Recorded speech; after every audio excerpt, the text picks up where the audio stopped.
জেলের মধ্যে হুড়াহুড়ি মারামারি ফাটাফাটি লড়ালড়ি করবে, মানে ওখানে যে শক্তিতে দাদা বনে যাবে, মাস্তান বনে যাবে, বুঝতে পারছেন?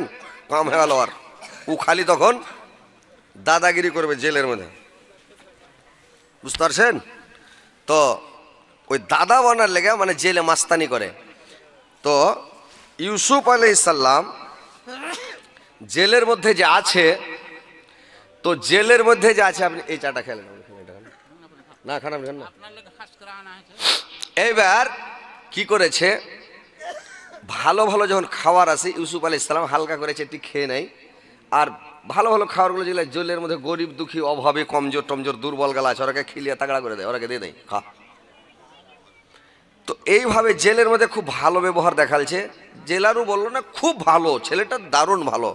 রিপোর্ট নিয়ে নিলাম, দারোগাকে বললাম, দারোগা এই ইউসুফের কাছে কোথা থেকে খানাগুলো আসত, খাওয়ারগুলো যখন আসত তো কোথা থেকে খাওয়ারগুলো আসত? বললে এর কাছে খাওয়ারগুলো আসত, এর কাছে খাওয়ারগুলো আসত। কোথা থেকে খাওয়ারগুলো আসত? জুলেখা খাওয়ারগুলো দিয়ে পাঠাতো, আর জুলেখার বাড়ি থেকে খাওয়ার আসত, 5টা মহিলাতে খাবারগুলো দিয়ে যেত। 5টা মহিলাতে খাবারগুলো দিয়ে যেত। এইবার 5টা মহিলাকে জিজ্ঞাসা করলো, তোমরা ছেলেটার চরিত্র সম্পর্কে বলো তো, ছেলেটার ব্যবহার কেমন? ওই 5টা মহিলা বলল, বাদশাহ ছেলেটার চরিত্র সম্পর্কে কি বলবো বাদশাহ, এত ভালো ছেলে আমরা জীবনে চোখে দেখিনি বাদশাহ। ছেলেটা জেলের মধ্যে 7 বছর ছিল, প্রত্যেক দিন আমরা দিনে 3 বার করে খানা নিয়ে যেতাম, 3 বার করে খানা দিয়ে দিয়ে আসতাম। কোনদিন ছেলেটা আমাদের দিকে চোখ তুলে দেখেনি, আমাদের দিকে তাকিয়া পর্যন্ত দেখত না। এখনকার ছেলেপিলা মানবে যে ভাই, যখন খানা নিয়ে আসলো তো এদিক থেকে যখন গেটে ঢুকলো এদিকে মুড়ি করে নিল, বলছে টেবিলের উপরে খানা রেখে দাও, আর টেবিলের তলে টিফিন গালা আছে সকালকার, ওই ডিলে চলে যাও। ওর খেদিকে আর দেখে না। এর যখন ঘাটার মাটার করে দেখলে হ্যাঁ বাড়ি হয়ে গেল, কপাট লাগিয়ে দিলে, তখন ফের ঘুরে দিয়েছে হ্যাঁ গেল, চলে গেল, কিন্তু ওর খেদিকে আর দেখে না। আর এখনকার যদি ওরকম মানুষ জেলে থাকতো করে বাবরে, জিতে যাওয়ার কত বড় হতো, আর কত যে গল্প করতো, আর কত যে মাস্তি করতো জেলের মধ্যে। হ্যাঁ, গল্প স্বল্প খুব করতো, আর বলতো আরে একটু বয়স যাইও, গল্প করো, বাড়ির দিকে কেমন আছে, জুলেখা কেমন আছে, কে কেমন আছে, কে কি করছে, দুনিয়ার খবর টবর নিত কিনা। কিন্তু কত ভালো ছেলে, কোনো খবর নাই, যা তোরা মেয়ে ছেলের দিকে তাকাই না। তো ওর এই ঘটনাগুলা যে কোরআন আল্লাহ বলেছে, তো এগুলা দেখে কিছু হারাকে মানে শিক্ষার বিষয় আছে ভাই, শিখতে হবে যে মেয়ে ছেলের দিকে খারাপ দৃষ্টিতে তাকাইতে হবে না, খারাপ নজরে দেখতে হবে না, বুঝতে পারলেন? একবার দেখার হুকুম আছে, একটু হালকা দেখালেন ওর মুখখানের দিকে, এটা কার কেটা, কে এটা নাকি চিনালেন, একবার দেখার হুকুম আছে, ওকে একবার দেখালেন, খালি চিনালেন, তারপরে আর ঘুরে ঘুরে দেখেন না। কিন্তু এখনকার লোক করেছে কি, মানে কম্পিউটার যুগ তো, ডিজিটাল ইন্ডিয়া, এরা করছে কি যে একবার যখন অর্ডার আছে সুইচ টিপে দিলাম, ভালো করে দেখেলি ওর মুখখান কেমন, ওর লাকটা কেমন, ওর ঠোঁট দুখান কেমন আছে, ওর দাঁতটি কত সুন্দর জিরি জিরি হয়ে আছে, ওর চোখের ভুরু গালা কত সুন্দর ডিজাইন হয়ে আছে। পুরা স্কিন করতে লাগলো রে ভাই, ওপর থেকে শুরু করে স্কিন করতে করতে করতে করতে পুরা দেখে ছেড়ে দিল। এই তো ডিজিটাল ইন্ডিয়া, মানে এখন কম্পিউটারের যুগে এইভাবে মানুষ এখন তাকাতাই করছে। ভাই দেখবেন না, মেয়ে ছেলের দিকে একবার দেখেন চট করে মুড়ি ঘুরে এলেন, বাস খালি চিনালেন এটা কেটা। এবার ভাই রে আমার, ইউসুফ আলাইহিস সালাম ওর দিকে তাকাতো না, মেয়েগুলো রিপোর্ট দিয়ে দিল, মেয়েগুলো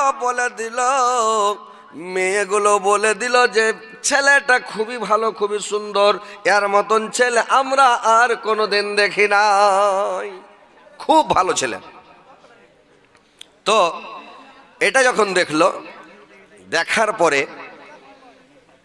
এটা যখন দেখে নিল, এইবার বাদশা রাইহান বাদশা রায়হান এইবার করল কি, চলে গেল জুলেখার কাছে। আর জুলেখাকে জিজ্ঞাসা করল, আরে জুলেখা, আরে জুলেখা, তুমি বলো তো ছেলেটা সম্পর্কে একটু, তুমি বলো তো ছেলেটা কেমন। যেমন বলা জুলেখা ফপিয়া ফপিয়া কানতে লাগলো রে ভাই, হেঁকচি তুলে তুলে একবারে কানতে লাগলো। কি বলবো বাদশাহ, দোষী যদি 10 স্বীকার করে নাই, সাক্ষীর তলব করতে হয় না, সাক্ষী ঢুঁড়তে হয় না, সাক্ষীকে ডাকতে হয় না। আর যদি দোষী 10 স্বীকার না করে তাহলে সাক্ষীকে ডাকতে হয় বাদশাহ।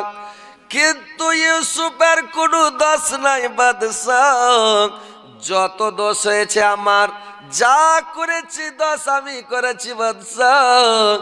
ইউসুফ কোনো দোষ করেনি, আমি ওকে বিনা কারণে জেলের মধ্যে পাঠিয়েছি বাদশাহ।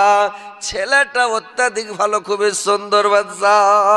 এর মতন ছেলে আর মনে হয় আমার নজরে জীবনে কোনোদিন পড়েনি, এত ভালো ছেলে। কিন্তু যত ভুল হয়েছে আমার দ্বারাতে হয়েছে বাদশাহ। যেমন এই কথা বলা, আজিজ মিসর লজ্জিত হয়ে গেল। মানে আজিজ মিসর বাদশার সাথে আছে, ও একটা রাষ্ট্রপতি, থাকবে না সাথে? জি, প্রধানমন্ত্রীর সাথে থাকবে না রাষ্ট্রপতি? কথা বলেন, হ্যাঁ করেন, মুড়ি গালা লড়াবেন, তাহলে ভালো লাগবে। যে বুঝতে পারছেন আপনারা, বাংলাদেশে ওয়াজ করছিলাম, কয়দিন আগে বাংলাদেশে ছিলাম, 6-7 দিন আগে বাংলাদেশে ছিলাম। তো বাংলাদেশে জালসা করছি ভাই, তো মজা লাগছে। আর আগে বলছি কি ভাই, একবারে চিৎকার করছে, হাল্লা করে বলছে ঠিক, বলে হ্যাঁ ঠিক, সবাই হাল্লা করে বলছে ঠিক। মজা লাগছে একদম, হজ করতে মজা লাগে, কথা বলতে মজা লাগছে। যখন বলছি না রে তাকবীর, তো সব যে হাল্লা করে বলছে আল্লাহ আকবার, তো বলছে সামিয়ানা ছিঁড়ে ফেলে দেবে একবারে, এত জোর আওয়াজ হয়েছে। আর আমাদের ইন্ডিয়াতে যদি বলি না রে তাকবীর, আল্লাহ আকবার আস্তে করে বলবে। জোরে লাগাম তো একবার দেখি, নারায়ে তাকবীর, নারায়ে তাকবীর। এই কয়টা চ্যাংড়া বলছে, ওইদিককার লোকটি মুখই লড়ে না। আর কয়েন তো একটু জোরে লাগাবেন, তাহলে তো ভালো লাগবে। জালসা শুনবেন, মুড়ি লড়াবেন, হ্যাঁ হো করবেন, তাহলে ভালো লাগবে যে না এরা শুনছে বা বুঝতে পারছে নাকি। আর যদি খালি সুচ টিপে ছেড়ে দেন, মূর্তির মতন দেখা থাকেন এরা, তো ভাববো যে এরা মনে হয় ধন্দে দেখা আছে, এরা মন দিয়ে দেখে নেই নাকি। একটু মুড়ি ঝুঁকাবেন, লড়াচড়া করবেন, ভালো লাগবে ভাই, বুঝতে পারছেন। এইবার কি করেছে, জুলেখা যখন এই সাক্ষী দিয়া দিল, আজিজ মিসর আর মুখ দেখাইতে পারে না। আজিজ মিসর কি করে মুখ দেখাবে, লজ্জিত হয়ে গেল। সবাই বলছে ছেলেটা ভালো, সবাই রিপোর্ট দিল ছেলেটা ভালো। আর আজিজ মিসর বলছে ছেলেটা মকাল ফলের মতন খারাপ ছেলে, দুশ্চরিত্র ছেলে, ভালো ছেলে নয়। এবার আজিজ মিসর লজ্জিত হইয়া এইবার কি করবে রে ভাই, জুলেখাকে বলছি যা তোকে তাল্লাক, তোকে তাল্লাক